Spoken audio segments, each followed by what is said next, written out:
Hello everyone, good morning. की features of Indian constitution ये topic चल रहा है, जिसमें हमने आपको थ्री फीचर्स के बारे में डिस्कशन कर लिया था। फोर्थ फीचर इसको बोलते हैं फंडामेंटल राइट्स। ये जो फंडामेंटल राइट्स होते हैं किसी भी ह्यूमन बींग्स का डेवलपमेंट के लिए बहुत ज़रूरी होते हैं। ह्यूमन बींग्स के मेंटल डेवलपमेंट के लिए, स्पिरिचुअल डेवलपमेंट के लिए, एजुकेशनल, फिजिकल, फाइनेंशियल, ये सारे डेवलपमेंट्स के लिए क्या होते हैं, ज़रूरी होते हैं। अगर ये सारे राइट्स अगर किसी भी व्यक्ति को नहीं दिए जाएं तो इट्स लाइक वो किसी के अंदर में स्लेवरी का काम कर रहे हैं, गुलामी एक तरीके से होती है ना, कंडीशन, वो वाली काम करते हैं। और ये हमको इसलिए दी गई कि आपको पता होगा जब हमारे वहाँ ब्रिटिशर्स थे, हमारे पास ज़्यादा राइट नहीं थे। नहीं तो वोटिंग राइट था, नहीं कहीं घूमने फिरने के राइट थे, ना कोई बिजनेस कर सकते थे बिना ब्रिटिशर्स के परमिशन के, ना कहीं जॉब ले सकते थे, अपनी मनपसंद का कोई काम नहीं कर सकते थे। तो जब हम आज़ाद हुए तो हमने ये कहा कि नहीं, हम अपने सिटीजन्स को ये सारे राइट्स देंगे। इन्हीं सारे राइट्स को एक साथ में बोलते हैं फंडामेंटल राइट्स। कॉन्स्टिट्यूशन में टोटल 25 पार्ट्स हैं अभी। तो पार्ट थर्ड में जाएंगे, कॉन्स्टिट्यूशन के पार्ट थर्ड में जाएंगे तो वहाँ पे फंडामेंटल राइट्स का डिस्कशन आपको मिल जाएगा जो सिटीजन्स को दिए गए हैं। जो ओल्ड कॉन्स्टिट्यूशन है हमारा, जब कॉन्स्टिट्यूशन 1950 में इम्प्लीमेंट हुआ था, उस टाइम में हमारे पास सेवन सेवन जो फंडामेंटल राइट्स थे। अभी जो है टोटल 6 फंडामेंटल राइट्स हमें मिले हुए हैं। ठीक है, अब ये जो फंडामेंटल राइट्स है कौन कौन से हैं इनके बारे में देखते हैं। तो फर्स्ट जो फंडामेंटल राइट है उसको बोलते हैं right to equality. Part third में हमने कहा ना आपसे, पार्ट थर्ड में मिलेंगे। पार्ट थर्ड में आर्टिकल कौन कौन से, आर्टिकल 12 से लेके 35, आर्टिकल 12 से लेके 35 तक ये हमें फंडामेंटल राइट्स दिए गया है। तो उसमें से जो फर्स्ट राइट है इसको बोलते हैं right to equality. Right to equality यानी समानता का अधिकार। जो भी इस कंट्री के अंदर में रहेंगे उनको सारे लोगों के साथ इक्वली ही ट्रीट किया जाएगा।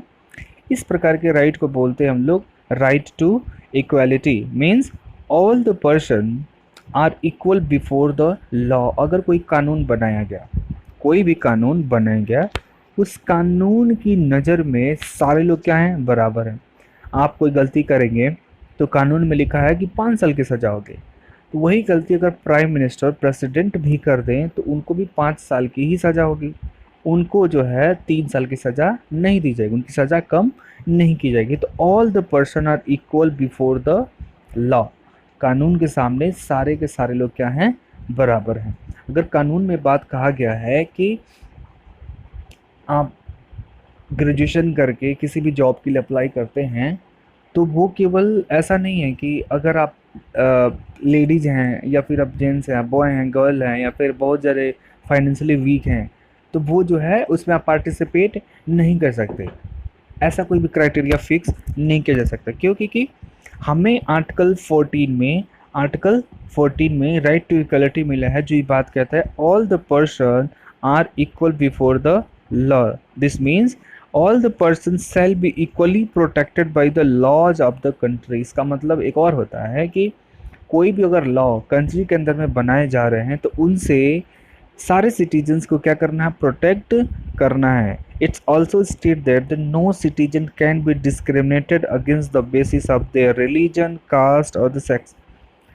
एक और इसमें बात कही गई है कि किसी भी व्यक्ति को किसी भी आधार पर डिस्क्रिमिनेशन, उसके साथ भेदभाव नहीं किया जाएगा उसके रिलीजन के आधार पे। अब ऐसा नहीं है कि कोई हिंदू है तो उसको बहुत ज़्यादा प्रेफरेंस दिया जाए, कोई मुस्लिम है तो उसको एक तरीके से कोई जॉब नहीं दिया जाए, कहीं आने जाने से रोका जाए। ऐसा बिल्कुल नहीं होना चाहिए। स्टेट गवर्नमेंट, सेंट्रल गवर्नमेंट या कोई भी इंडिविजुअल व्यक्ति अगर ऐसा करता है तो आपके राइट का क्या हो रहा है, वायलेशन हो रहा है। हमारा राइट है हमारे साथ कोई भी डिस्क्रिमिनेशन ना करे हमारे रिलीजन के बेसिस पे, कास्ट के बेसिस पे। अब कास्ट क्या होता है कि आप कौन सी जाति के हैं। आप जैसे एक ब्राह्मण क्या हो गया, ब्राह्मण एक कास्ट हो गया ना, एक हिंदू एक रिलीजन हो गया, मुस्लिम एक रिलीजन हो गया। लेकिन उस रिलीजन के अंदर में भी बहुत सारे कास्ट हैं, कोई दुबे है, कोई पांडे है, कोई श्रीवास्तव है, कोई कुछ है। तो ये क्या कह रहे हैं, ये कास्ट है। आप मुस्लिम्स में भी जाएंगे तो खातून, अली, ये वगैरह वगैरह, तो ये सारे कास्ट है। तो किसी कास्ट के बेसिस पे भी किसी के साथ डिस्क्रिमिनेशन नहीं किया जा सकता। सेक्स, जेंडर मीन्स आप गर्ल्स हैं कि बॉयज़ हैं, आपके साथ इसके आधार पर डिस्क्रिमिनेशन नहीं किया जा सकता। नेक्स्ट इसमें है कि every person has the access to the all the places including the playground, hotels and shop.